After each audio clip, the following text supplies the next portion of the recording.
Bonjour et bienvenue pour vos guidances de la deuxième quinzaine du mois de juillet 2024. Donc, je vous fais une petite introduction rapide, puisqu'ensuite, je vais devoir changer l'angle de la caméra pour que vous puissiez voir les cartes. Comme l'étalement est assez grand, c'est difficile de tout mettre, étant donné que, comme vous le savez, je ne suis pas dans mon environnement habituel. Je n'ai pas encore eu le temps d'aller acheter un anneau, un socle avec anneau lumineux. Donc, je me débrouille avec ce que j'ai. Alors, je vous rappelle que ce sont des guidances générales. Ne prenez que ce qui résonne avec vous. Ce ne sont ni des prédictions, ni des prévisions, mais davantage des énergies avec lesquelles vous pouvez travailler.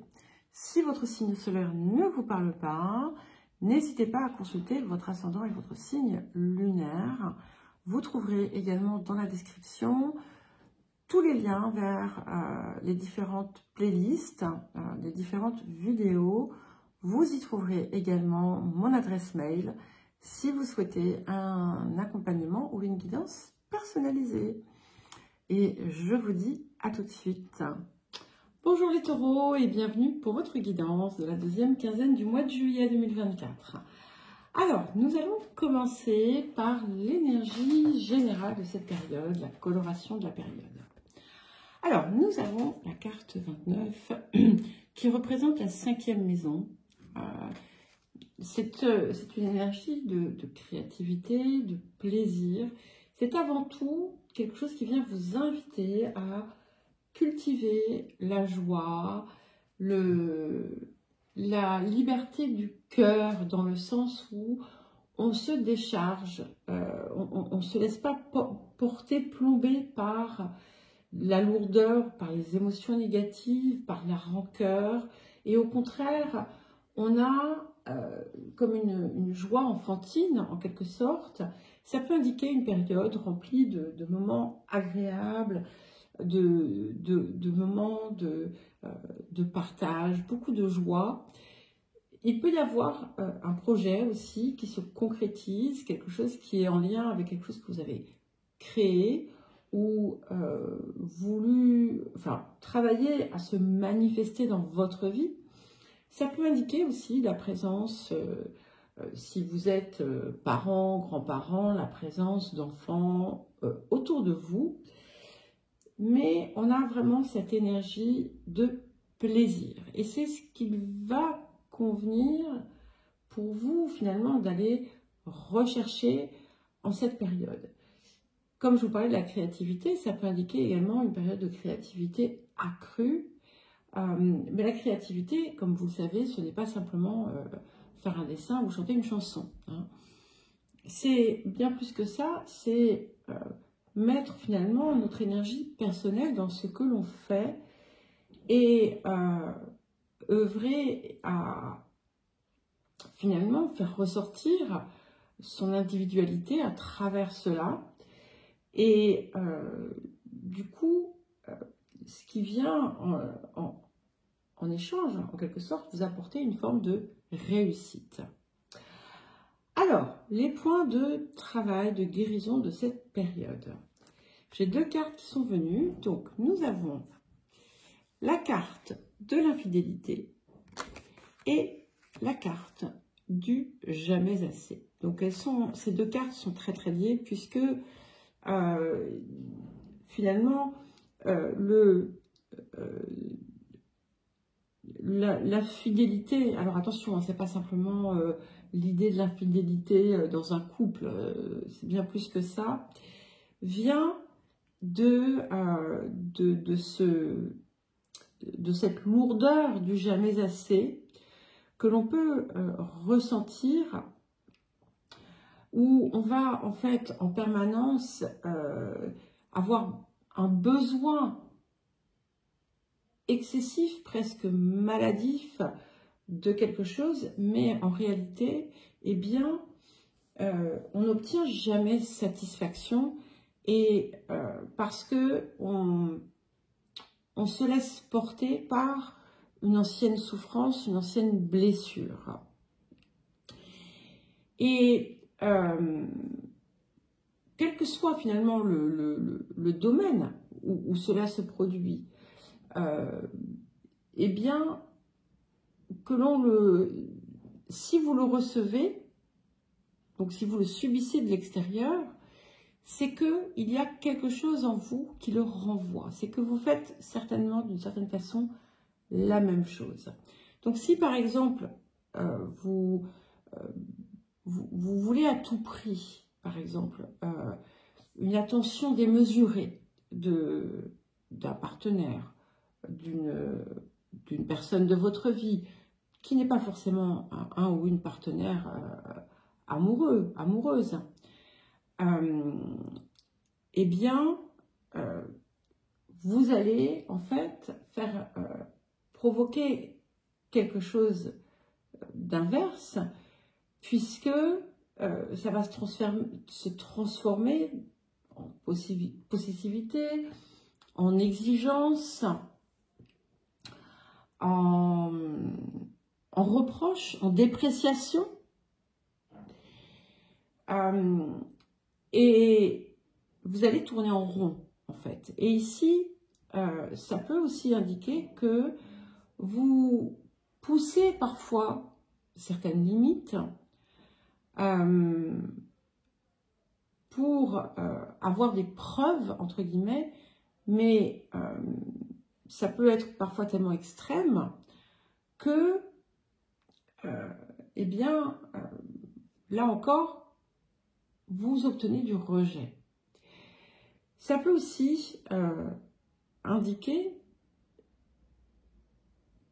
si par exemple vous percevez, vous avez l'impression que les autres en fait ne vous sont pas fidèles, ne vous sont pas loyales, eh bien regardez ce qui finalement en vous, chez vous, vous détourne à votre tour de ces personnes. Qu'est-ce que vous renvoyez qui donne l'impression que vous n'êtes pas investi, par exemple, dans la relation? Ça peut être aussi une forme d'infidélité et d'exigence vis-à-vis de vous-même. Auquel cas, il va être important, là aussi, pour vous, de vous offrir davantage d'amour, davantage de compassion, et de ne pas chercher à être quelqu'un que vous n'êtes pas, ou à faire des choses qui vont à l'encontre de qui vous êtes. Parce que ça, c'est aussi quelque chose qui peut arriver fréquemment avec ces cartes.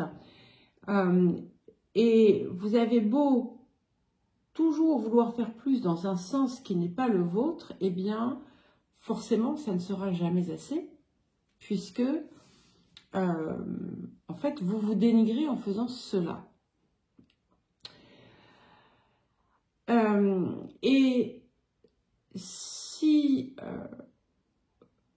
vous cherchez à multiplier les sources de satisfaction immédiate, vous allez aussi très vite comprendre que il en faut toujours plus et que ça ne suffit jamais.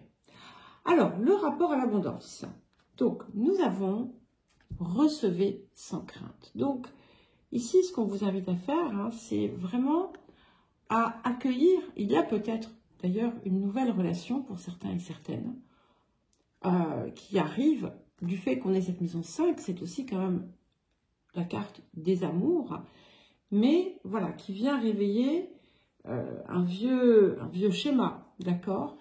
Et avec recevez sans crainte, ça veut dire ouvrez-vous, accueillez ce qui vient, qu'on soit dans quelque chose de matériel ou quelque chose d'affectif ou autre. Et plus finalement vous acceptez de recevoir ce que l'on veut vous offrir, ce que l'on veut vous donner de bon cœur, plus vous allez être en mesure aussi de partager, de donner, et plus finalement cette abondance va s'amplifier. Alors, nous allons ensuite passer aux énergies actives de la période avant de terminer par un message du vieil indien. Alors, c'est assez dense, d'accord? Ce qui est central, c'est l'idée de l'amour. Et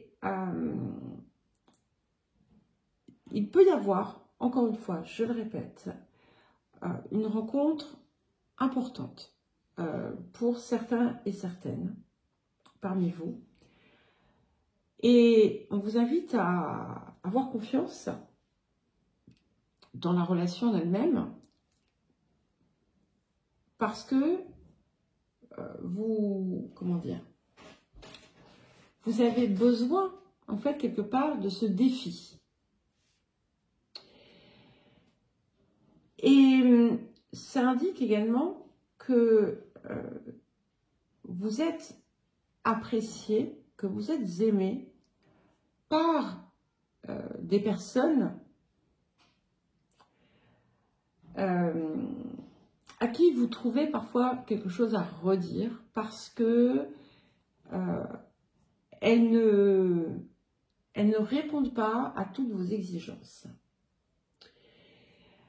Alors, ce qu'on voit également, c'est qu'il y a des possibilités, pour certains et certaines, de nouveaux contrats aussi,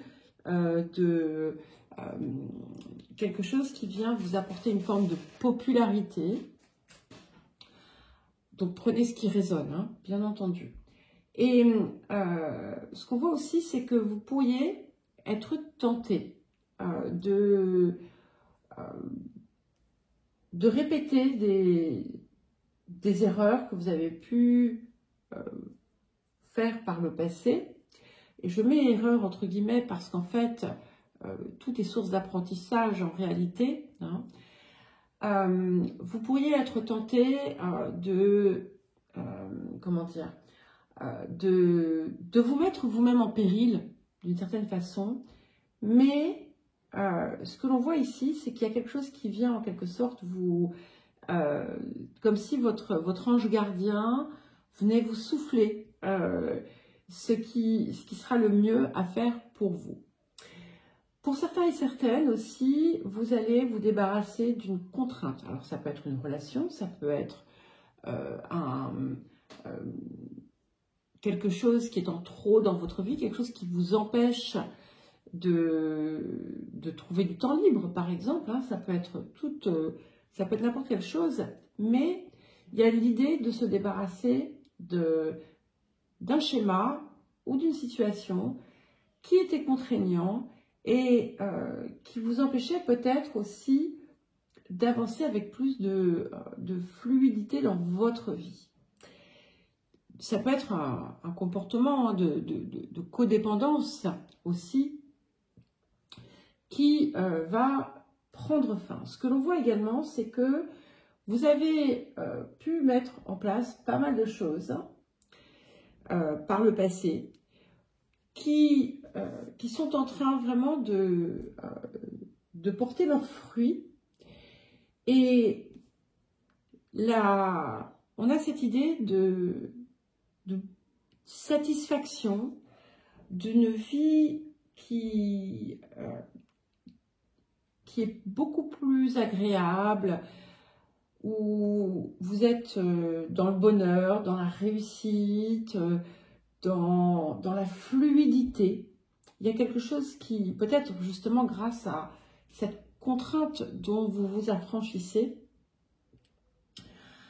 Alors, il y a effectivement aussi, et c'est ça je pense aussi qui vient vous aider, il y a quelque chose à restructurer dans certaines de vos relations. Et il est possible que vous soyez peut-être, alors j'allais dire embourbé, mais embourbé c'est peut-être un petit peu excessif, mais que vous soyez mêlé à des personnes qui n'étaient pas forcément favorables pour votre évolution, pour votre bien-être, tout simplement. Ça peut indiquer, voilà, il y a quelque chose du passé ici aussi qu'il va falloir peut-être réajuster, comprendre et prêter, il va être attention également de prêter attention aux détails. Et il y a aussi quelque chose d'important dont j'ai oublié de parler et qui est très en lien avec ces deux cartes de travail pour vous, pour cette période, c'est l'ego.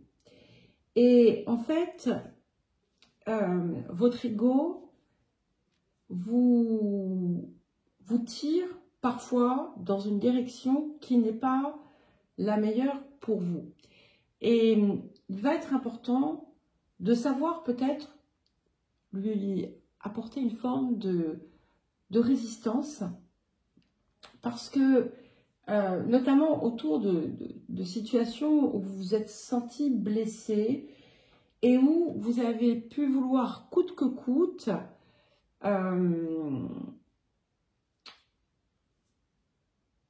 obtenir une réparation et refuser de voir la situation autrement.